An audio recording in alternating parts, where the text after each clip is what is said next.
And the first order of business this afternoon is have the privilege, if I could get Mr. Hankey to come up here.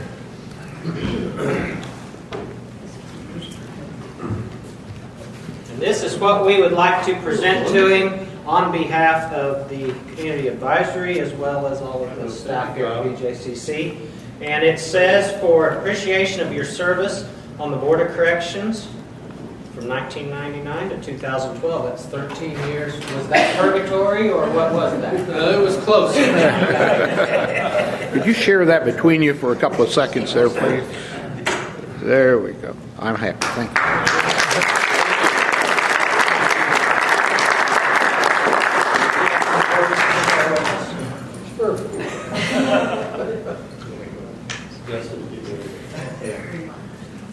You're not going to sit down. I'm going to take a walk. I actually didn't know. Can y'all hear me in the back? Yeah. I actually have 3 items for Mr. Hankey, and I don't have to call him Mr. Hankey anymore. I can call him David. He's not one of my many bosses, the hundreds of bosses that I have. But you mentioned 13 years on board. We did our research, and that is a record. Nobody had ever served 13 years in our history.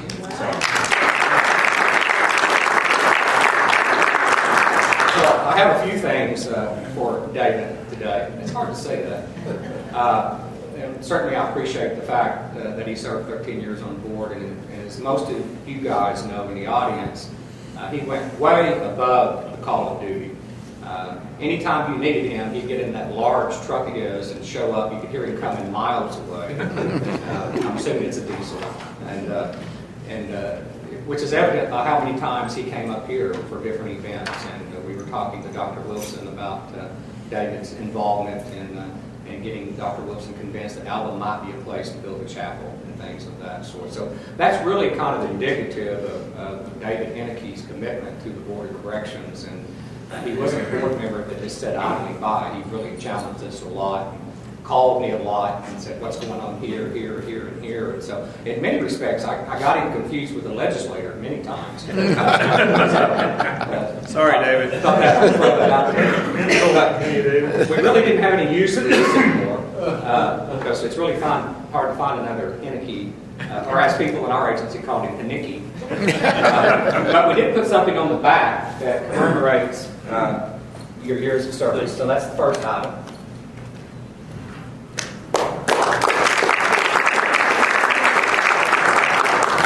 This thing weighs a ton. This is from the employees of the Department of Corrections, and it looks like a coffin, doesn't it? But this commemorates your years of service to the board.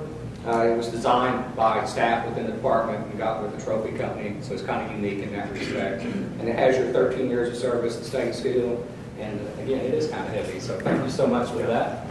Thank you. Could you guys pose for a picture for me on that, would you please? Oh, sure. As you handle it. It's going to be a video frame. It's very sharp. Okay. Thank you. And then lastly, this was actually read into the meeting minutes of the last public meeting of the Board of Corrections. And it's a resolution from your fellow members on the board and the new members on the Board of Corrections, the 3 new members that we have. And David took time out of his busy schedule to come do orientation for several hours with new board members. And it's real important that new board members understand the history of the board. You don't want to lose the knowledge that David has gained of correctional operations. Plus, you want the new board members to know the weaknesses, the strengths, what David had done if he had stayed on another term, and those kind of things. So we appreciate the 13 years of history and advice that he gave the new board members and also the existing board members. But I'm not going to read the whole thing. It's pretty lengthy. It is kind of customized. We normally do resolutions where we fill in the blank. I will sincerely tell you that this is not the case on this one. That's why I'm just going to read a little bit because it's fairly wordy, because there were so many things that David did on the board. Obviously, he was appointed by the governor of the state of Oklahoma and approved by the Senate on May 25th of 1999. It talks about his dedication, a 13-year term, including serving outstandingly in the capacity of secretary, vice chair, and chair twice, And it also talks about all the committees and the things that he established on the board. He was a contributing member that included the executive committee. He was on the budget committee, the legislative public policy committee, one of the founding committee members for the population/private prison committee to look at private prison contracts and oversight on how we do those contracts. He went way beyond the call of duty by dropping in at facilities, whether it be private or public, unannounced, much to the chagrin of many employees, but we always appreciate that, to do inspections. He's one of the few board members that had been around long enough to really know what to look for at a facility. So he was an extra set of eyes and ears, and if he saw something that didn't set right, I'd get that phone call, so I appreciate that. He also was instrumental in the female offender division being created. He was on the female offender committee. And he was on the ad hoc committees that are established when they find new directors, and I'm a result of that. And it's been 7 years of working with David Hankey as a corrections director, so I appreciate that. And he went through 3 directors, I think, in your 13 years. So we appreciate the efficiencies that he contributed, and therefore it's resolved that the Oklahoma Board of Corrections has hereby recognized the leadership, support, and contributions of former board member David C. Hankey and express sincere appreciation for his dedicated service to the Oklahoma Department of Corrections, the Oklahoma Board of Corrections, and the great state of Oklahoma, signed by members of the Board of Corrections. Thank you, David.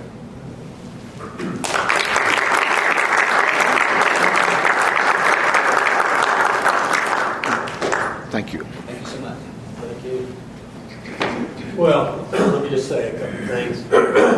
It really has been an honor and a privilege to serve on the board and to work with all of you, and it seems like I'm part of the family because I've been here so long, which is a great fun feeling. Not only was it what I consider to be a job, although it's unpaid like everybody else in this room, well, not everybody, somebody paid. But you all understand about being a volunteer.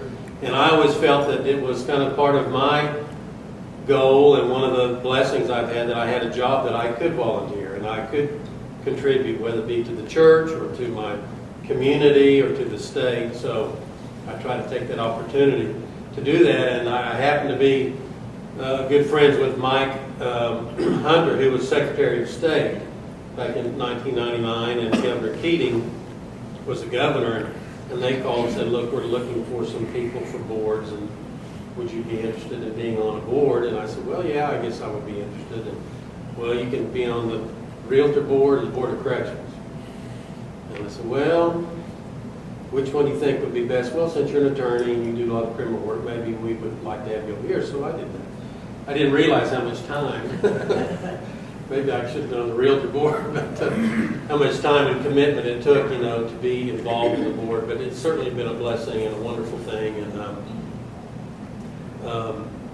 my dad told me years ago that, the more you put into something, the more you get out of it. Well, certainly, I think I've gotten more out of this than maybe I put into it. But hopefully I was worthy of my position, and I sure appreciate all the nice things you guys have done for me in the department. A couple more things. There's no department, there's nobody else, in my opinion, that work harder and are more committed than the Department of Corrections people. Whether it be the officers, the staff, leadership, whoever it is, they have a lot of pride in what they do, and it's just unbelievable how committed they are to their jobs, to the people out here, to our citizens of the state of Oklahoma. And it's been a fun ride for 12 years, 13 years. So thank you again for letting me be your representative in this particular area, and thanks for all the nice gifts today. Appreciate it.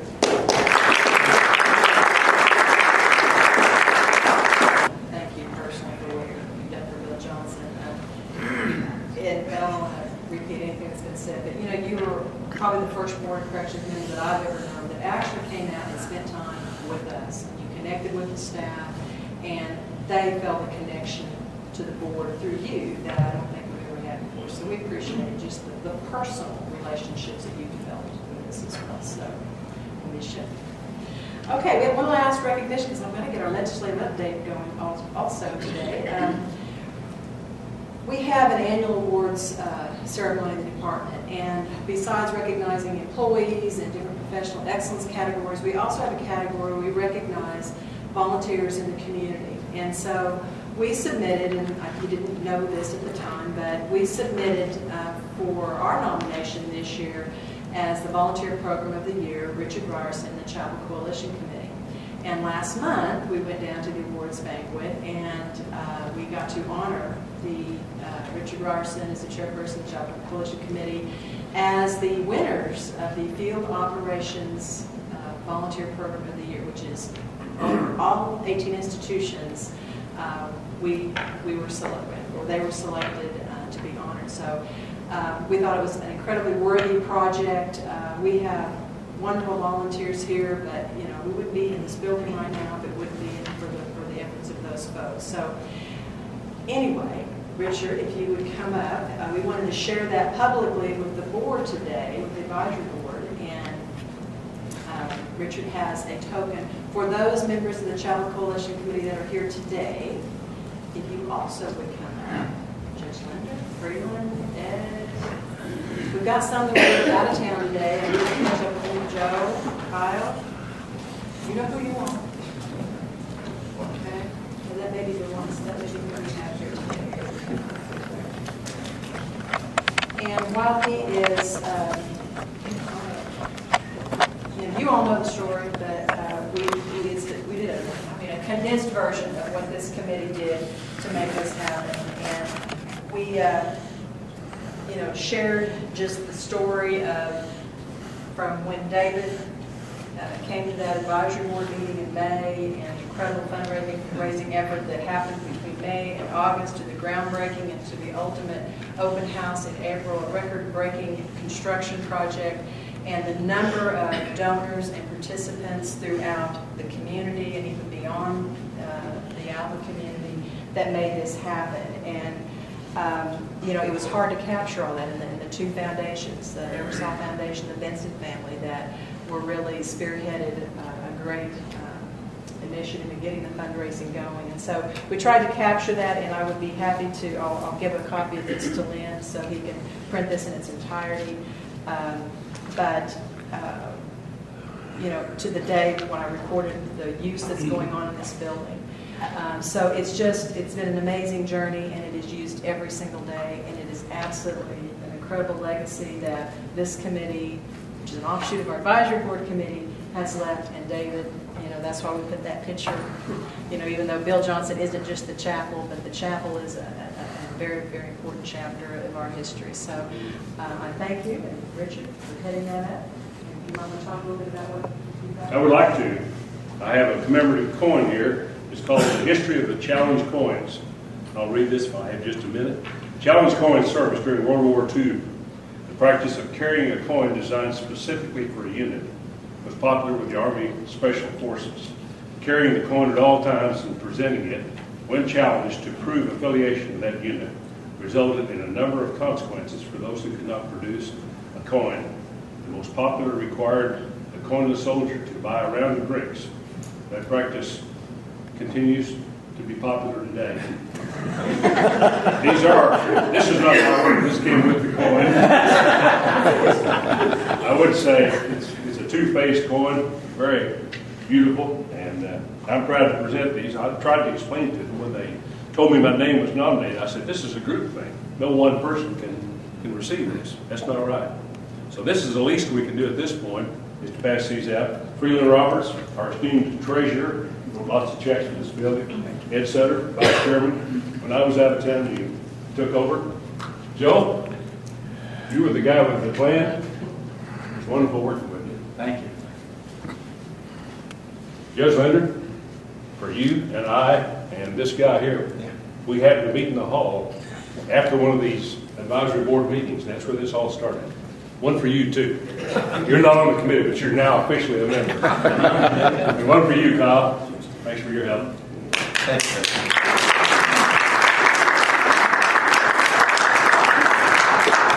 I have trouble getting this black box in the door. I insisted this was personal property. They couldn't examine it, but they wouldn't let me in. So I did finally take it over to the corner and got someone to enable me to do that. This is what was presented to me in Oklahoma City at dinner at Cowboy Hall of Fame. It's quite similar to what you got. But my feeling is that this should go back to the chapel. This is nothing that belongs to me. This is something that belongs to the people who worked on it. But basically, this is where we're together, so I'd like to present this back to you. I'm glad you kept it for a little while. Chaplain Mike, will you accept this on behalf of the chapel and find a place of prominence for this? Yes, indeed. All right, thank you, Commissioner. Certainly, thank you.